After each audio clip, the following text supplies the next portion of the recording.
BNP মহাসচিব মির্জা ফখরুল ইসলাম আলমগীর বলেছেন, নির্বাচনের জন্য পুরোপুরি প্রস্তুত রয়েছে বিএনপি। তিনি বলেন, আইনি প্রক্রিয়া শেষ করে দেশে ফিরবেন বিএনপির ভারপ্রাপ্ত চেয়ারম্যান তারেক রহমান। গতকাল রাতে ব্রিটেনের বাংলা গণমাধ্যমে কর্মরত সাংবাদিকদের সাথে আয়োজিত মতবিনিময় সভায় তিনি একথা বলেন। যুক্তরাজ্যে বিএনপি আয়োজিত মতবিনিময় সভায় সংগঠনের সভাপতি এম এ মালিক এবং সাধারণ সম্পাদক কয়সর এম আহমেদ উপস্থিত ছিলেন।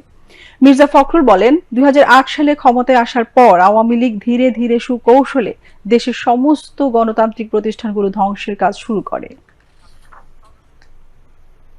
বাংলাদেশকে তারা একটা একদলীয় রাষ্ট্রে পরিণত করবে, যেটা তারা করেছিল ১৯৭৫ সালে বাকশাল প্রতিষ্ঠা করেছিল, টিকতে পারেনি। সেই একই ধরনের একটা ব্যবস্থায় তারা বাংলাদেশকে নিয়ে যাবে।